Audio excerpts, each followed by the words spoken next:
पश्चिम बंगाल की सियासत इन दिनों गरमाई हुई है। इस साल होने वाले विधानसभा चुनावों से पहले ही हलचल तेज हो गई है और इस हलचल की सबसे बड़ी वजह है ईडी की रेड। हाँ, वही ईडी जो कोयला घोटाले की जांच में आईपैक के ऑफिस और को फाउंडर प्रतीक जैन के घर पहुंच गई। अब ये समझना जरूरी है कि आखिर आईपैक क्या करती है और इसका राजनीतिक दुनिया खासकर पश्चिम बंगाल की सियासत से क्या संबंध है। आईपैक यानी इंडियन पॉलिटिकल एक्शन कमेटी एक पॉलिटिकल कंसल्टेंसी फर्म है जो चुनावी रणनीति बनाने और पार्टियों को डेटा आधारित सलाह देने में माहिर है। और हाँ, ये कंपनी पश्चिम बंगाल की मुख्यमंत्री ममता बनर्जी की पार्टी तृणमूल कांग्रेस के लिए भी काम कर रही है। रेड के समय की सबसे चर्चा वाली तस्वीर ये रही कि ममता बनर्जी खुद आईपैक के ऑफिस पहुंची और हार्ड डिस्क और फाइल्स लेकर निकली। ये दृश्य सोशल मीडिया पर तेजी से वायरल हुआ और लोगों के मन में सवाल उठने लगे कि आखिर आईपैक है क्या और इसकी कमाई का जरिया क्या है। तो चलिए जानते हैं आईपैक की पूरी कहानी। इसकी नींव 2013 में प्रशांत किशोर ने अपने 3 साथियों प्रतीक जैन, ऋषिराज सिंह और विनेश चंदेल के साथ रखी। शुरुआत में इसका नाम था सिटीजन फॉर अकाउंटेबल गवर्नेंस, बाद में इसे इंडियन पॉलिटिकल एक्शन कमेटी कहा जाने लगा।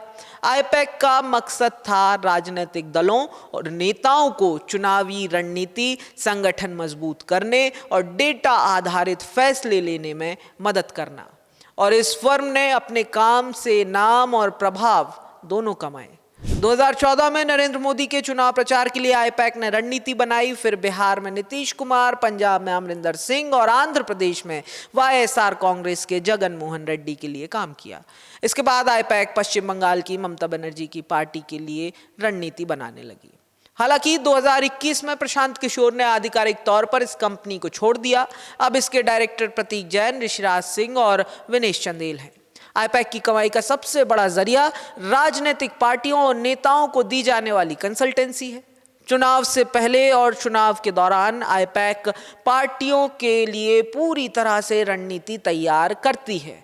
कैंडिडेट सिलेक्शन, जमीनी सर्वे, वोटर डेटा विश्लेषण, प्रचार रणनीति, सोशल मीडिया कैंपेन और मैसेजिंग तक के लिए पार्टियां आईपैक को मोटी फीस देती हैं, जो प्रोजेक्ट और चुनाव के स्तर पर तय होती है।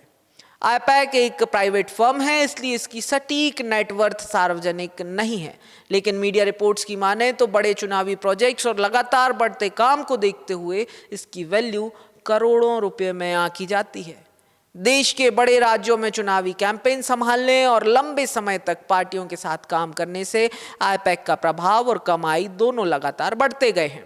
अब आने वाले समय में पश्चिम बंगाल की राजनीति में और क्या कुछ देखने को मिलता है, ये तो आने वाला समय ही बताएगा।